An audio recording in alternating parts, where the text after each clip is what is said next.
Okay, Dr. Rafich here from Vet Triage. We are going through this issue of JAVMA from July 1st, 2015. It is a dental case report, diagnostic imaging in veterinary dental practice.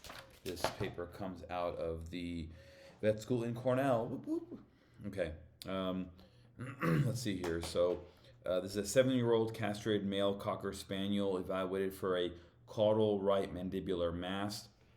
Here you can see the image of the affected tooth there in A, and then in picture B, the radiographs, which we're going to go over here, what the findings are. This is 3 weeks duration. The dog has halitosis, which means bad breath. History of mitral valve disease. The right mandibular, fourth premolar, and second molar teeth were removed by a previous veterinarian 2 months prior because of dental infection. On physical exam, the dog had also a grade 2 out of 6 systolic heart murmur. Complete blood count, biochemical analysis, 3 view thoracic radiographs were all normal. Another physical exam finding, missing teeth, generalized calculus, generalized gingivitis, and then the firm 10 by 30 millimeter expansile mass, caudal ventral aspect of the right mandible, pain when palpated, and the enlarged right mandibular lymphadenomegaly. And just to remind folks, lymph node enlargement, 3 different causes: inflammation, infection, and cancer. Diagnostic imaging interpretation. The radiographs revealed a 20 by 14 millimeter periapical lucency at the distal root of the right mandibular first molar tooth, extending to the root of the right mandibular third molar tooth. An osseous fragment with a mildly moth-eaten appearance was observed attached to the right mandibular first molar tooth. The first molar tooth appeared to be highlighted by surrounding radiolucency. A 47 by 12 millimeter solid periosteal reaction with a smooth ventral margin was evident on the ventral border of the mandible and centered over the alveolus of the missing right mandibular second molar tooth. Apical peritonitis was diagnosed with bone sequestration and chronic osteomyelitis. So this is the radiographs here. The bony sequestrum is outlined here in the drawing. Then you have the radiolucent rim around the sequestrum, which is these black arrows here. And then you have the ventral solid periosteal reaction of the caudal mandible. They then collected a CT scan as well. Lytic osseous lesion measuring 18 by 15 by 17 millimeters, involving the caudal quarter of the mandibular body and ventral fifth of the ramus. So you can see here the sequestrum, the radiolucent limb, and then the periosteal reaction, and you can compare it to the normal mandible on the other side. These are obviously distinctly different. Treatment and outcome. Osteonecrosis of the jaw with secondary to osteomyelitis with sequestration was established. Other differentials include fungal osteomyelitis, cancer, either primary or metastatic, and trauma. A complete periodontal treatment including supra and subgingival ultrasonic scaling performed.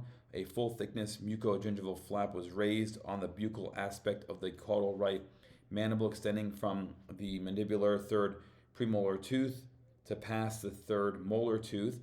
A bony defect was identified distal to the right mandibular first molar tooth. The right mandibular first and third molar teeth were extracted, the sequestrum removed, they lavaged the area, and then the mucogingival flap was closed. The dog went home on amoxicillin, clavulanic acid, meloxicam, and tramadol. Histology confirmed bone necrosis or sequestrum and osteomyelitis. There were a large number of bacteria of various morphologies, cocci, filamentous, and spiral.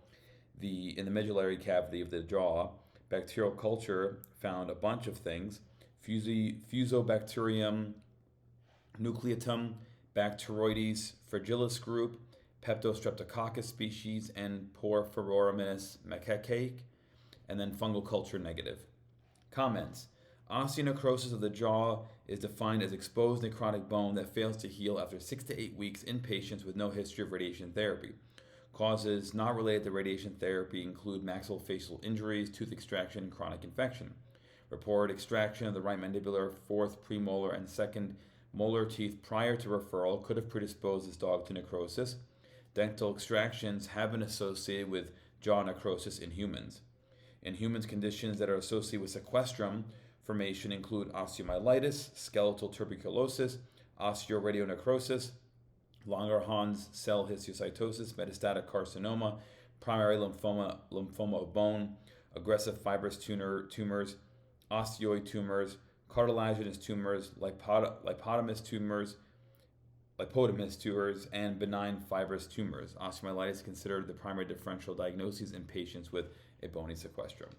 So what's good about this type of case report is it emphasizes the importance of dental extractions. Dental procedures are very common in veterinary medicine, and because the animals can't talk and they usually just deal with oral pain, you may not even know that your dog had an issue that needs to be dealt with by the vet, or is having an issue after the vet already dealt with it because of some issue.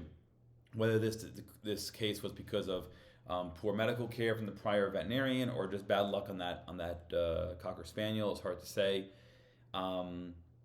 But it's important that veterinarians take dental procedures seriously, which I think a lot of them do, or at least they desire to, which is hard to try and get these procedures done with a whole busy day of appointments and all that stuff. I've seen it many times.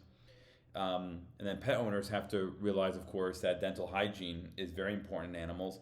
You don't want to get to the point where the dog's teeth are so bad that this becomes a predisposing or this becomes a risk factor. So, and then also the thing I mentioned too is both for pet owners and veterinarians, the importance of skull radiographs or jaw radiographs are very important as well.